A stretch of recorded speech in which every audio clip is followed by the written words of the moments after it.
everybody, Devon Miller here, and welcome to video number 2 in my YouTube series on my guitar rig. And since the signal starts with the guitars, today we are going to take a look at probably the guitar that I get the most questions about, as well as the most picture requests for, and that is my Star Wars Darth Vader guitar. You may dispense with the pleasantries, Commander. Now, to answer the question that I get asked the most about this guitar, no, I did not build it. It was manufactured by a company called Fernandez. Back in the early 2000s, they did a limited edition run of these guitars, as well as a few other characters. But since Darth Vader's the man, you know, I had to go with him. Now I am the master. When I tell people that this is a limited edition, they kind of freak out sometimes. They're like, "Why don't you have that like at home, vacuum sealed in a display case?" And I do not want the Emperor's prize damaged.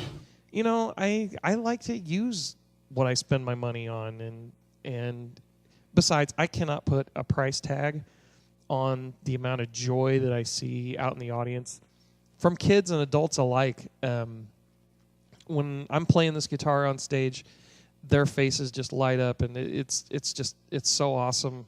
They get so excited over this guitar. It is pointless to resist, my son. So this is a good all-purpose guitar and checks most of the boxes. It's basically a hot-rodded Stratocaster, so it's got the Fender scale, 25.5 inches from nut to bridge, 22 frets, so I can get 5 full octaves. It's got 2 single-coil pickups, as well as a humbucker in the bridge. And this 5-way pickup selector down here lets me switch between the pickups to get different sounds. So the first position, you get the neck pickup, and that works really good for bluesy type songs.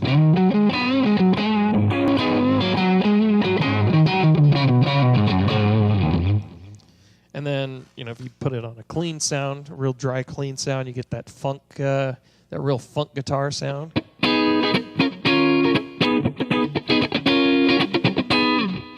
So it works really well for that. As you wish. Position number 2 is the neck and the middle pickups together, and that works well for good slow rhythm songs.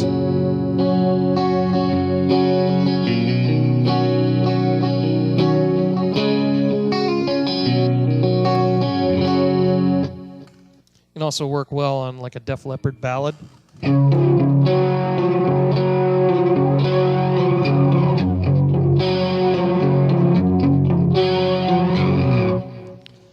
How is that possible?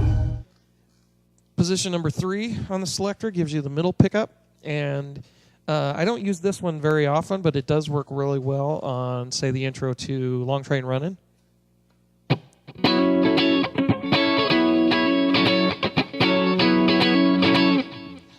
As well as it's kind of the classic Stevie Ray Vaughan sound.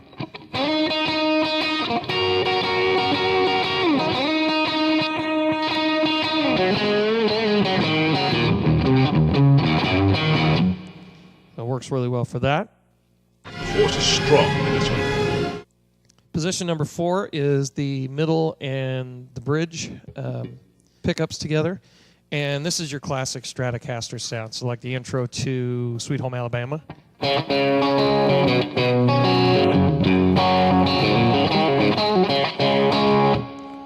As well as put some chorus and flanger on there. You get the, on a clean sound, you get the Purple Rain intro.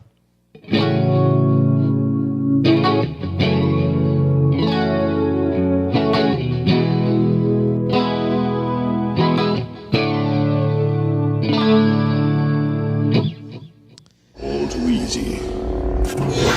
And then, of course, position 5 is the bridge all by itself, bridge pickup all by itself, and this is your straight-ahead rock and roll.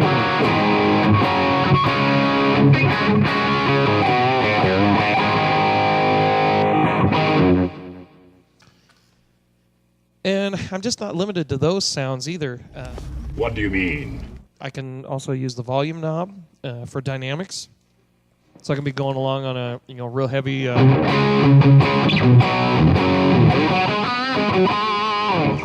roll off the volume knob, and for quieter passages.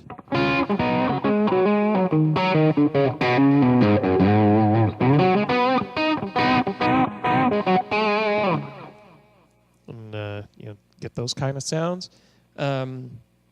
Also the tone knob.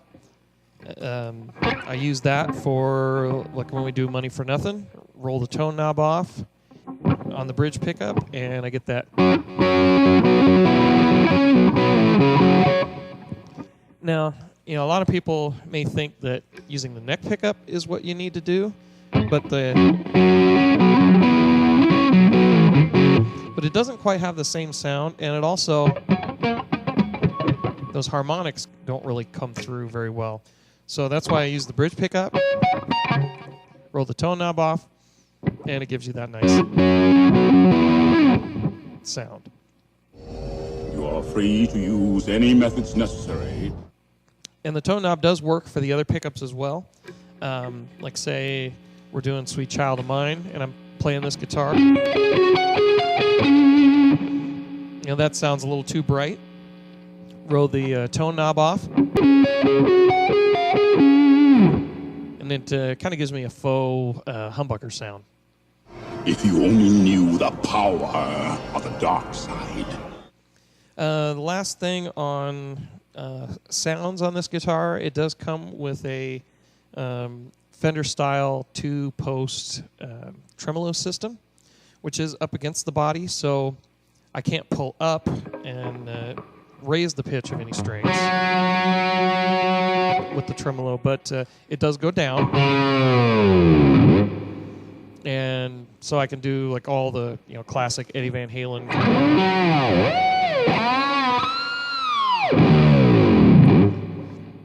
and it works well for that. You have only begun to discover your power. One of the drawbacks to this guitar is the painted neck.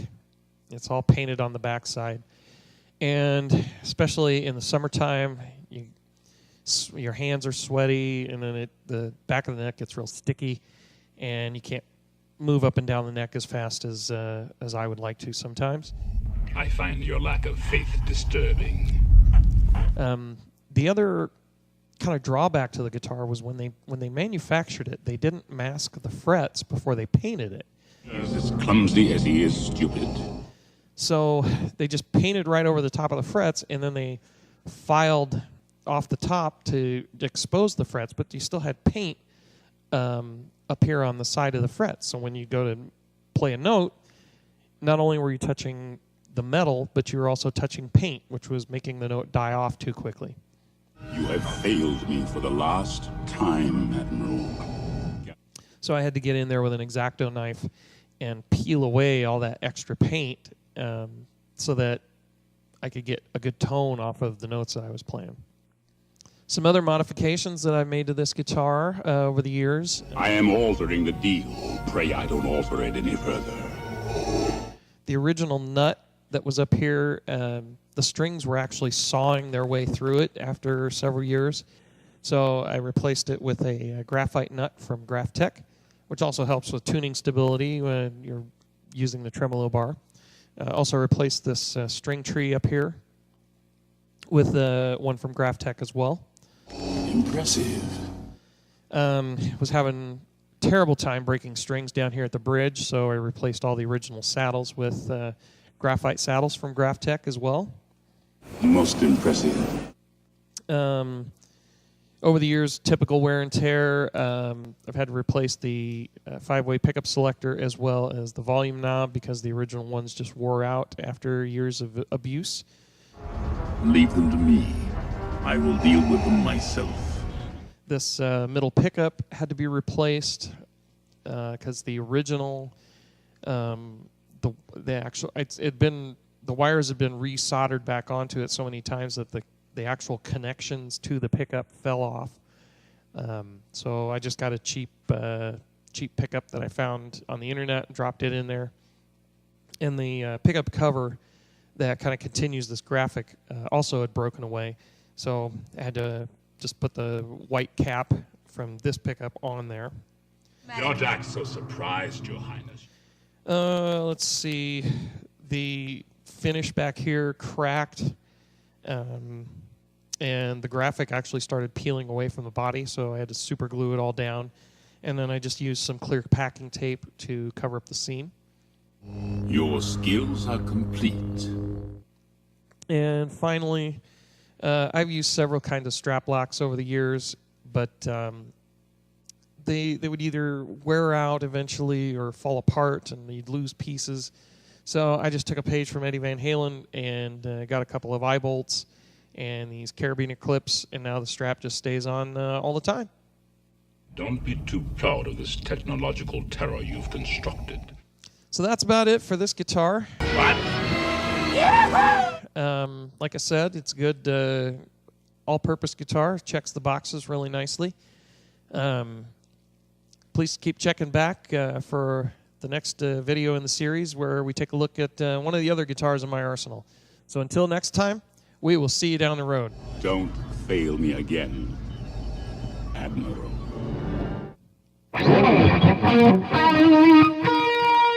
Thank you.